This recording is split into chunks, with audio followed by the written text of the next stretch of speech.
ಬಜರಂಗ್ ದಳ, ವಿಶ್ವ ಹಿಂದೂ ಪರಿಷತ್, ಸಂಘ ಪರಿವಾರದವರು ಬಾಂಗ್ಲಾದೇಶದ ರಾಯಭಾರಿಗಳ ಕಚೇರಿಗೆ ಮುತ್ತಿಗೆಯನ್ನ ಹಾಕಿದ್ದಾರೆ.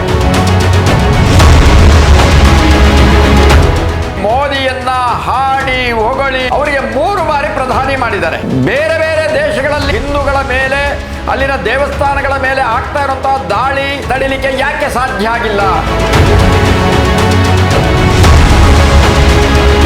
ಜಗತ್ತಿನ ಅತಿ ದೊಡ್ಡ ಸಂಘಟನೆ ನಮಗೆ 3 ದಿನ ಟೈಮ್ ಕೊಟ್ರೆ ಸಾಕು, ಇಡೀ ಜಗತ್ತಿನ ಭಯೋತ್ಪಾದಕರನ್ನ ಬಡದಾಕ್ತೀವಿ ಅಂತ ಹೇಳುವಂತ ನಿಮ್ಮ ಮೋಹನ್ ಭಾಗವತರ ಮಾತನ್ನ, ಪ್ರಯತ್ನವನ್ನ ಯಾಕೆ ಮಾಡ್ತಾ ಇಲ್ಲ?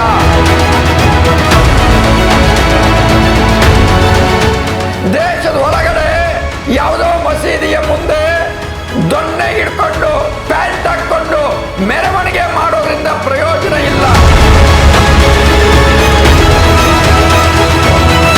ನೀವು ಕೇವಲ ನವಂಗಿ ನಾಟಕ ಆಡ್ತಾ ಇದ್ದೀರಿ ಅಂತೇಳಿ ಇಡೀ ದೇಶಕ್ಕೆ ಗೊತ್ತಾಗ್ತಾ ಇದೆ.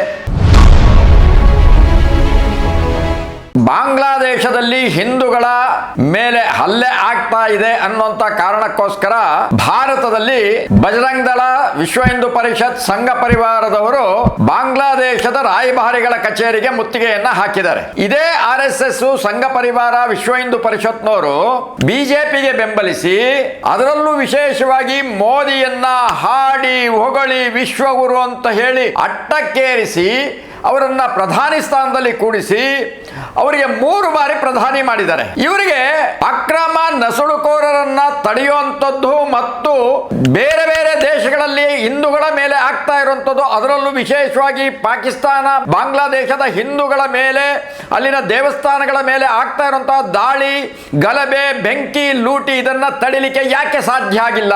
ಹಾಗಿದ್ರೆ ಮೋದಿ ಅವರ ವಿರುದ್ಧ ಪ್ರತಿಭಟನೆಯನ್ನ ಮಾಡ್ತಾ ಇಲ್ಲ.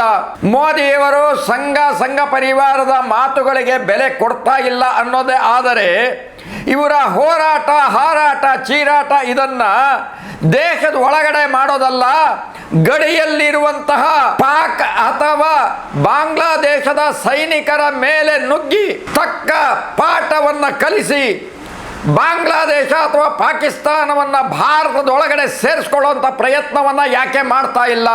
ಜಗತ್ತಿನ ಅತಿ ದೊಡ್ಡ ಸಂಘಟನೆ ನಮಗೆ 3 ದಿನ ಟೈಮ್ ಕೊಟ್ರೆ ಸಾಕು, ಇಡೀ ಜಗತ್ತಿನ ಭಯೋತ್ಪಾದಕರನ್ನ ಬಡದಾಕ್ತೀವಿ ಅಂತ ಹೇಳುವಂತ ನಿಮ್ಮ ಮೋಹನ್ ಭಾಗವತರ ಮಾತನ್ನ ಉಳಿಸ್ಲಿಕ್ಕೋಸ್ಕರ ತಾವು ಧಾವಿಸಿ ಗಡಿ ಹತ್ರ ಹೋಗಿ ಬಾಂಗ್ಲಾದೇಶಕ್ಕೆ ನುಗ್ಗಿ ನೀವು ಅಲ್ಲಿನ ಹಿಂದೂಗಳನ್ನು ರಕ್ಷಣೆ ಮಾಡಬೇಕಾಗಿದೆ. RSS ನಲ್ಲಿ ಕೇವಲ ಹಾಡಿ ಹೇಳೋದಲ್ಲ, ಮೈಯ ರಕ್ತವು ಶುದ್ಧವಿದ್ದರೆ ಈಗ ತೋರಿಸ ಬನ್ನಿರಿ ಅನ್ನುವಂತ ಹಾಡು ಮಾತ್ರ ಹೇಳೋದ್ರಿಂದ ಪ್ರಯೋಜನ ಆಗಲ್ಲ. ದೇಶದ ಒಳಗಡೆ ಯಾವುದೋ ಮಸೀದಿಯ ಮುಂದೆ ದೊಣ್ಣೆ ಹಿಡ್ಕೊಂಡು ಪ್ಯಾಂಟ್ ಹಾಕೊಂಡು ಮೆರವಣಿಗೆ ಮಾಡೋದ್ರಿಂದ ಪ್ರಯೋಜನ ಇಲ್ಲ. ಈಗ ಪಾಕಿಸ್ತಾನದ ಅಥವಾ ಬಾಂಗ್ಲಾದೇಶದ ಸೈನಿಕರ ವಿರುದ್ಧ ಹೋರಾಟ ಮಾಡಿ ಆ ದೇಶದ ಒಳಗಡೆ ನುಗ್ಗಿ ಅಲ್ಲಿರುವಂತಹ ಹಿಂದೂಗಳಿಗೆ ರಕ್ಷಣೆಯನ್ನ ಕೊಡಿ. ಅದರ ಜೊತೆಗೆ ನೀವೇ ಹೇಳ್ತಾ ಇರ್ತೀರಲ್ಲ ಅಖಂಡ ಭಾರತ ಅಂತ, ಆ ಅಖಂಡ ಭಾರತವನ್ನ ಮಾಡೋದಕ್ಕೆ ಮುನ್ನಡೆ ಹಿಡಿಬಹುದಲ್ಲ? ಆಗ ಮಾತ್ರ ನಿಮ್ಮ ಹಾರಾಟ, ಚೀರಾಟ, ಕೂಗಾಟ ಇದಕ್ಕೆ ಬೆಲೆ ಇಲ್ದಿರೇ ಇದ್ರೆ ನೀವು ಕೇವಲ ನವಂಗಿ ನಾಟಕ ಆಡ್ತಾ ಇದ್ದೀರಿ ಅಂತೇಳಿ ಇಡೀ ದೇಶಕ್ಕೆ ಗೊತ್ತಾಗ್ತಾ ಇದೆ.